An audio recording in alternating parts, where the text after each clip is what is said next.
Broadcasting from the business capital of the world, this is the Podcast Business News Network.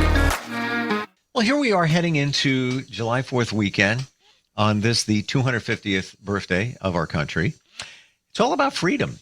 It's all about freedom. Today we're going to talk about freedom, but not what you might expect. It's more about personal freedom. And imagine having some freedom from the emotions and the energy that keeps you stuck, feeling free. We're going to dig into that today. You don't know until you know what that feels like. And I'm sure she knows with her journey and the people she's worked with. She's an amazing psychotherapist, helps people with this and lots more, lots of different modalities as well. Great to be back with Susie Engel on the program. How are you doing today? I'm fine, Steve. I'm fine. Thank you. How are you? Good. It brings back a memory. And it's a memory from a long time ago. I am talking 25 plus years ago. And I was getting divorced, and it was a little tumultuous at the time. And I go into a bank, met a woman named Joanne, remained friends with her years after. And I'm sitting there, I'm opening up my own account. I haven't done that since I was a kid because it was a joint account. And now it's time. I got to do it on my own. And we're looking at each other, and I'm like, thank you for your help with this. It's kind of new to me. I haven't done it in a long time. And she goes, yeah, all right. So we need a password on the account. I'm like, I don't know. She looks at me. I'll never forget it. She says, freedom. And I was like, yeah, you know what? And from that moment on, that always stuck with me, what it's like to, and not that the marriage was bad. It just didn't, it ran its course, and it was a little, testy at the moment. But to have that freedom, but even now, if you take that word, to have that emotional freedom, and I'm going to throw this to you, freedom, peace. How do you look at those two words? What does it mean to you? Mm-hmm.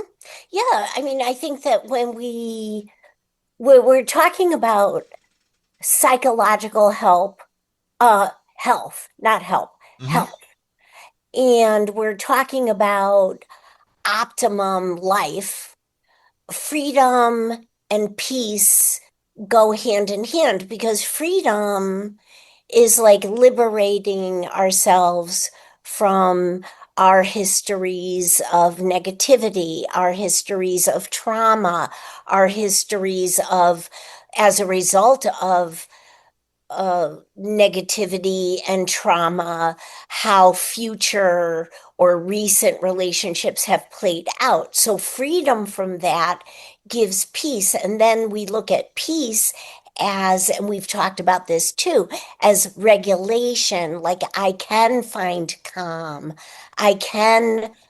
We were once talking about solitude or quietness, or I can reach regulation and be in a window of tolerating and be at peace and cope and handle life.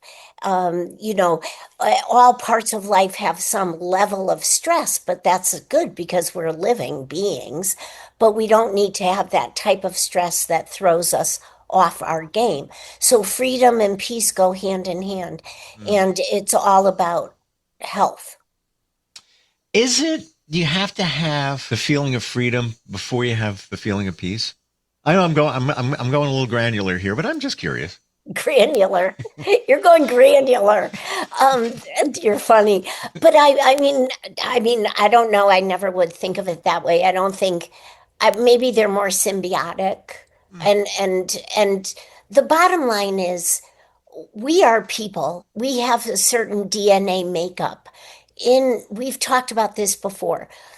For the most part, every baby who is born, and we were once babies, were born, and I'm not talking about organic brain problems or brain illnesses. I'm talking about a healthy baby who is born in this world already has built DNA to strive for our innate best, our innate freedoms, that's why we feel sick to our stomachs when something bad happens, or something overwhelming happens. And maybe some people don't feel sick to their stomach.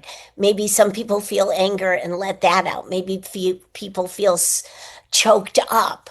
Maybe people feel tense. Wherever we feel it, our body knows it isn't right. And if we're plugged into ourselves, we trust ourselves to say, hey, this isn't right. Now, some stuff is out of our control, and we know this just from historical, and we've touched upon but not explored institutional racism and all those things. But the bottom line is it's in our DNA to break through this stuff. And so what gets in the way? So what gets in the way is unconsciousness, okay, or unawareness. Like we talk a lot, like how many times have we walked through the grocery store and looked at dozens and dozens of people who seemed like they're zombies, like really out of it. Like we could say good morning to somebody and they're just like, hello, are you there? Right? You know that feeling when we're all like energized and grounded and in ourselves. And we're in a world of people who are either, on their phones or just not used to interacting or preoccupied with their unconscious. And when I say unconscious, I mean subconscious. I mean unawareness, and lack of mindfulness. It's like autopilot. Oh, and autopilot. I do not want to be on autopilot. I want all this good stuff to be so natural that it's purposeful for me. And purposeful means I'm my own agency and I can thrive and find my way. So what holds us back? Part of it is unawareness, and that's a doing. You say you don't know it until you know it. That's like becoming aware. And part of it is because of how we glean information from our environment, whether intended or not, because of the way we glean that information from our environment and internalize it, many of us are walking around life with a negative false belief that continues to generalize, that continues to be reinforced or validated. And we need to fix that. We need to reverse that and get a healthy, adaptive core belief about ourselves and watch how the world reinforces that. And you mentioned energy, and I'm saying thoughts and beliefs, and I want to get into some of the modalities that you help people with to find the freedom and the peace. I want to share something that happened a little while ago, and it kind of floored me. Didn't expect it, but I think it's all a part of what we need to do. So I ordered a tire chain shop. Yeah, it's franchise, so it's not a mom and pop. I shared this with a friend a little while ago as well. So it's not like this person is like personally vested in it. Just, they're working their job. Ordered the tire. They called, I guess, to tell me the tire was in. They didn't leave a message, so I saw the number from the tire shop. I called back. And he said, yeah, tire's in. It's actually in a day early. I was like, oh, great. I appreciate you calling, and I'll try and get there later today and have you put it on. He goes, yeah, no problem. He goes, I appreciate you. I was like, human. I wasn't know what to say. It's one guy telling another guy, I appreciate. I'm a stranger. I was like, well, I appreciate you too, and thanks for getting the tire in a day early. I appreciate that as well. I'll see you later. Yeah, you're like shocked that it's a human, like somebody's human. I appreciate you. Thank you. Like, I appreciate your business. I appreciate that you came here, even if it is a big chain or not. He doesn't have to say that. He's It's human. Human. Imagine that. And coming from, some dude mechanic that you wouldn't expect that from. I love that. I was like, I could tell you what my car was a little while ago. Like, I could tell you where I'm at, like what the light was at the moment, because it floored me so much. I love that. I love that. That's a beautiful experience. But this is the thing. We ought to be able to expect that from anybody. It And doesn't share matter if it. yeah, and it doesn't matter if it's a dude mechanic Doesn't or matter. a landscape person or a Male, kid. female, doesn't matter. But isn't it somewhat a shame? Not being negative, just No, just realistic. It is realistically, a shame. we're Yes. afraid to do that as a society And because the fear attaches to negative beliefs and keeps people like horrible, shrinking, horrible. shrinking. It's Yeah, like you don't want to be that creepy person. that's not Imagine it. creepy. Well, okay. What if I said it to a woman? But even business related. Thank you. I appreciate you. That's not creepy I though. know, but this is Yeah. what we think. I could be all right. I'm at the coffee shop. I buy my coffee. She did a great job making my coffee this morning. And I could say, thank you. It was really good today. But imagine saying it was really good today. I appreciate you. I think we're afraid to take a Yeah. guard down.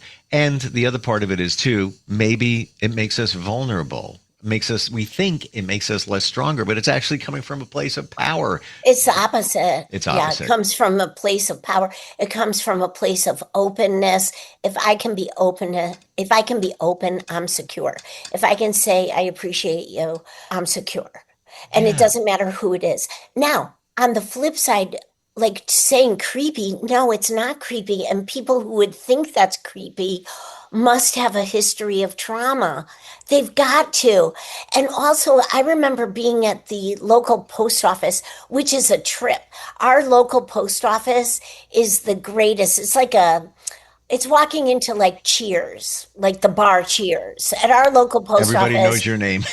everybody behind the counter, for the most part, at least historically over the decades, they are fun, funny, they are free to express their politics and their beliefs and everything, and they're hysterical.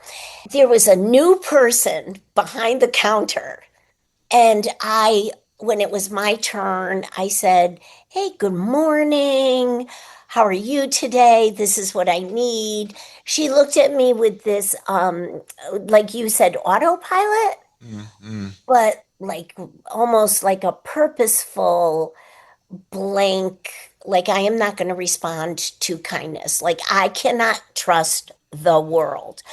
This is the vibe I'm getting, and I'm kind of aware of these things. So I did my business and I said, thank you very much. And I left the post office and I felt this negativity of, that energy. And I thought to myself, wow, like how, um, I don't want to say sad, like in a pitiful way, but really like how sorrowful is this, that this person is so guarded, that this person can't say good morning to you and what can I do for you today. And it got to a step further because I had to go back the next day, and there was a guy next to me. He got that person and I got one of the regulars, and we walked out together, and I said, huh. And he said, huh. He said, isn't it too bad that somebody is so guarded that they're offended with friendliness? This is what I'm saying. You got it. There it is. Yeah. It's because we're not used to it, so we don't even know how to handle it. And even back to the woman in the coffee shop. What if I go in there, coffee's fantastic, and I'm being genuine here. I look up and her hair is different. It looks fantastic. Yes. I would like to say, you did a great job on the coffee today. Thank you. And by the way, your hair looks great. Yeah, you got a new style. Right. And I Yeah. noticed it. But I say that all the time. Nobody thinks I'm creepy. well, I think it's different for men too. Like if you're speaking to a woman, but it is societal, I believe. Yes. And Yes. it's a shame. Political. And then wherever you want to go. But think about this.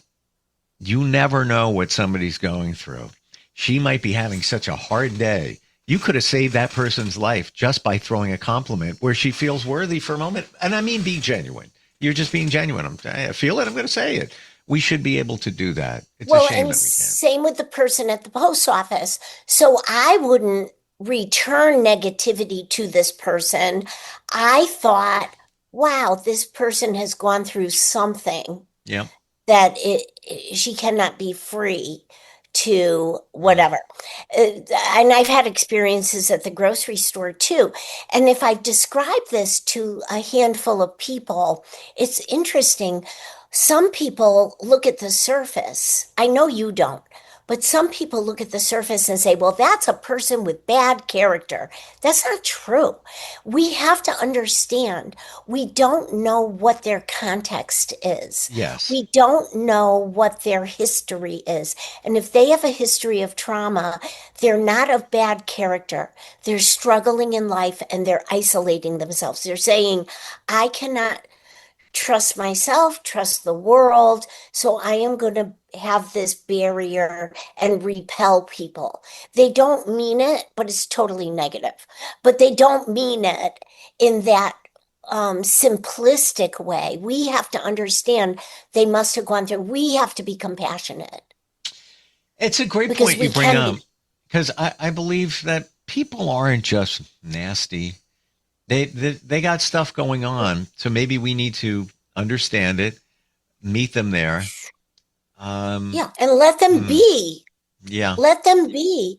Like this person at the post office, I'm like, that's fine. I felt good being validated by the other customer. Yeah. When he was just like, wow, like it's sad when you're offended when somebody's just being friendly, you know. But I thought to myself, no, it's more than just, I mean, that's how it comes off. It's a really big deal. The bottom line is we're coming on July 4th. We have all of these beautiful things about our country and our imperfect democracy and our beautiful, beautiful diversity and beautiful courage of all these peoples who have immigrated to America. I mean, it's really unbelievable. And you're closer to New York City than I am, but just being in New York is just fantastic because you get it. And if you don't get it, you've gone through something where somebody's taught you a lot. I have You know. a bucket list to go to Ellis Island and see the records from when my grandmother came off the boat from Ireland when she was in her teens by herself. She had the courage to do that, whatever. Unbelievable. Yeah, that these people Can did you this. imagine? Can you imagine the boat No. and the rockiness of the ocean and the stench and the this and the that and the climate and the cold and the hot and it's just unbelievable what people have done.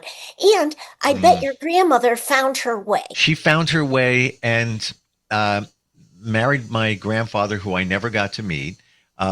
Started a family. He became very prominent in a police department, village police department. So much, in fact, that if you look at, Lindbergh, the flight Spirit of St. Louis across, if you look at the black and white pictures of that day, 1927, I think it was, there's a gentleman holding a paper under his arm, newspaper. That's my grandfather. Wow. Because he was known for that, and he was part of the police force then. But yeah, she did. Amazing. Yeah, made her that's way. beautiful. And the thing about it is even your grandmother is an example that we have within our DNA, within our makeup, within our evolution, within our ancestry to strive and to find our motivation and to grow in life and not be held back. And if it's a struggle, then go to an EMDR therapist or seek out, especially EMDR, it just gets to the root. And then, there are many modalities that are great, but the trauma is what holds people back. And the trauma is fueled by the environment, other people's fears and worries and concerns. It's not our reality. so it's really just something else. Well, that's an It's interesting really thought. phenomenal. What you just said, and thank you for explaining the modalities that can help us, of which you offer. It's in our reality, isn't it? When you think about it, In our DNA, that we're here to flourish and love and move life forward and help others and tell people you appreciate that, all of that.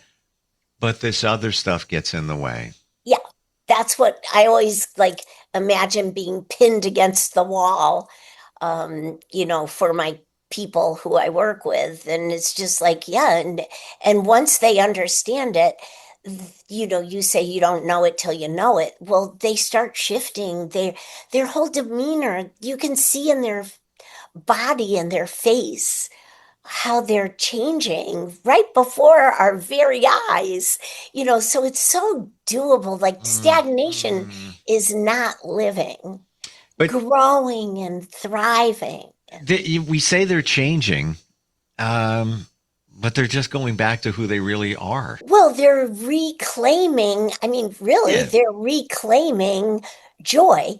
They're reclaiming what they started with. The potential. Exactly. Yeah. It's really exciting. I just feel like this was a beautiful topic for this weekend. I agree. Because it's in each one of us as an individual.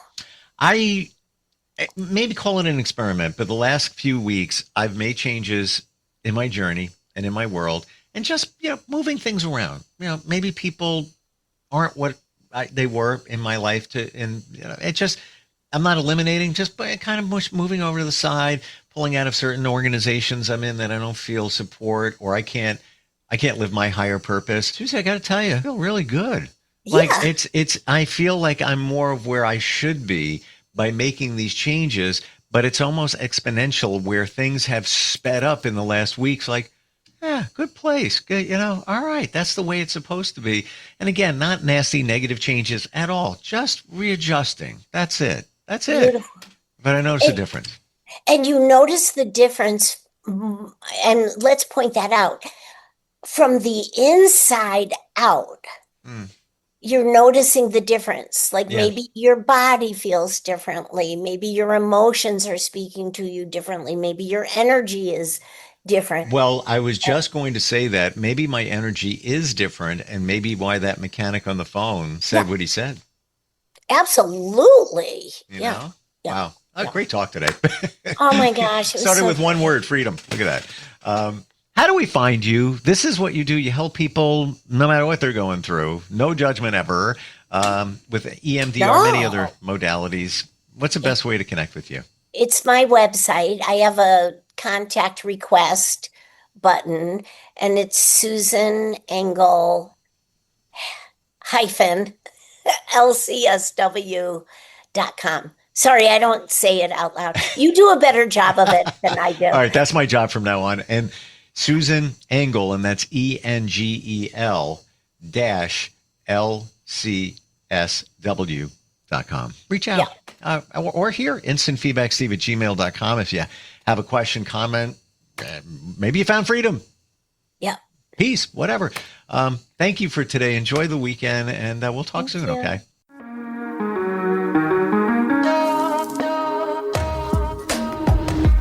Broadcasting from the business capital of the world, this is the Podcast Business News Network. Hey, what's up, everybody? I'm Jason Derulo. I love that music connects to people all over the country. But unfortunately, so does something else. Childhood hunger.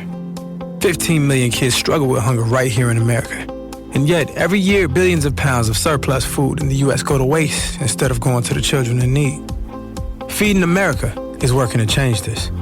The Feeding America nationwide network of food banks rescues this surplus of food to help provide meals to families in virtually every community in the United States, including yours. But they just can't do this alone. Join me in the fight against hunger in America. For more information on what you can do to get involved, visit feedingamerica.org. That's feedingamerica.org. Together we can solve hunger. Together, we're feeding America. A message from Feeding America and the Ad Council.